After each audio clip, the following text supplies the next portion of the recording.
विश्व में दो पशुपतिनाथ मंदिर प्रसिद्ध हैं, एक नेपाल के काठमांडू का और दूसरा भारत के मंदसौर का। दोनों ही मंदिर में मूर्तियां समान आकृति वाली हैं। नेपाल का मंदिर बागमती नदी के किनारे काठमांडू में स्थित है और इसे यूनेस्को की विश्व धरोहर में शामिल किया गया है। ये मंदिर भव्य है और यहाँ पर देश विदेश से पर्यटक आते हैं। माना जाता है कि ये लिंग वेद लिखे जाने से पहले ही स्थापित हो गया था। पशुपति काठमांडू घाटी के प्राचीन शासकों के अधिष्ठा देवता रहे हैं। पशुपत संप्रदाय के इस मंदिर के निर्माण का कोई प्रमाणित इतिहास तो नहीं है, किंतु कुछ जगह पर यह उल्लेख मिलता है कि मंदिर का निर्माण सोमदेव राजवंश के पशुप्रेष ने 3वीं सदी ईसा पूर्व में कराया था। अप्रैल 2015 में आए विनाशकारी भूकंप में पशुपतिनाथ मंदिर के विश्व विरासत स्थल की कुछ बाहरी इमारतें पूरी तरह नष्ट हो गई थी, जबकि पशुपतिनाथ का मुख्य मंदिर और मंदिर की गर्भगृह को किसी भी प्रकार की हानि नहीं हुई थी। पशुपतिनाथ मंदिर में भगवान की सेवा करने के लिए 1747 से ही नेपाल के राजाओं ने भारतीय ब्राह्मणों को आमंत्रित किया था। बाद में मल्ला राजवंश राय के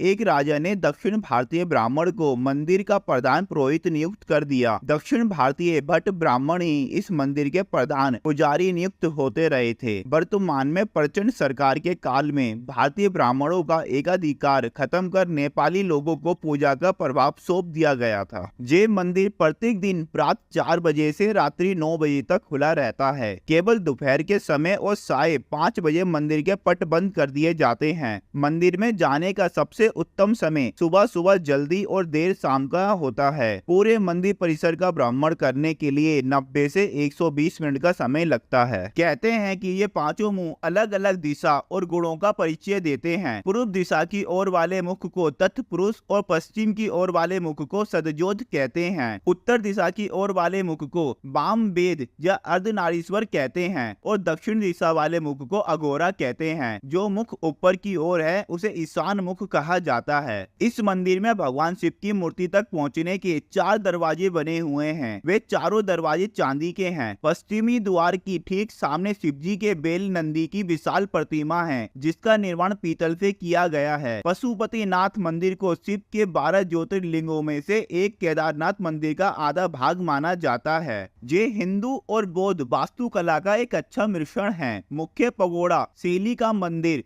सुरक्षित आंगन में स्थित है, जिसका संरक्षण नेपाल पुलिस द्वारा किया जाता है। यह मंदिर लगभग 264 हेक्टेयर क्षेत्र में फैला हुआ है, जिसमें 518 मंदिर और स्मारक सम्मिलित है। मंदिर की द्विस्तरीय छत का निर्माण तांबे से किया गया है, जिन पर सोने की परत चढ़ाई गई है। मंदिर वर्गाकार के एक चबूतरे पर बना है, जिसकी आधार से शिखर तक की ऊंचाई 23 मीटर 7 सेंटीमीटर है। मंदिर का शिखर सोने का है, जिसे गजूर कहते हैं। परिसर के भीतर 2 गर्भगृह हैं, एक भीतर और दूसरी बाहर। भीतरी गर्भगृह वह स्थान है वहां शिव की प्रतिमा को स्थापित किया गया है, जबकि बाहरी गर्भगृह एक खुला गलियारा है। पशुपतिनाथ मंदिर के संबंध में ये मान्यता है कि जो भी व्यक्ति इस स्थान के दर्शन करता है उसे किसी भी जन्म में फिर कभी पशु योनि प्राप्त नहीं होती है। हालांकि शर्त यह है कि पहले शिवलिंग के पहले नंदी के दर्शन ना करें। यदि वो ऐसा करता है तो फिर अगले जन्म में उसे पशु बनना पड़ता है। मंदिर की महिमा के बारे में आसपास के लोगों से आप काफी कहानियां भी सुन सकते हैं। मंदिर में अगर कोई घंटा आधा घंटा ध्यान करता है तो वे जीव कई प्रकार की समस्याओं से भी मुक्त हो जाता है। एक पौराणिक कथा के अनुसार भगवान शिव यहाँ पर चिंकारे का रूप धारण कर निद्रा में बैठे थे। जब देवताओं ने उन्हें खोजा और उन्हें वाराणसी वापस लाने का प्रयास किया तो उन्होंने नंदी के दूसरे किनारे पर छलांग लगा दी। कहा जाता है इस दौरान उनका सींग 4 टुकड़ों में टूट गया था। इसके बाद भगवान पशुपति चतुर्मुख लिंग के रूप में यहाँ प्रकट हुए थे। दूसरी कथा एक चरवाहे से जुड़ी है। कहते हैं कि इस शिवलिंग को एक चरवाहे द्वारा खोजा गया था, जिसकी गाय का अपने दूध से अभिषेक कर शिवलिंग के स्थान का पता लगाया था। तीसरी कथा भारत के उत्तराखंड राज्य से जुड़ी एक पौराणिक कथा से है। इस कथा के अनुसार इस मंदिर का संबंध केदारनाथ मंदिर से है।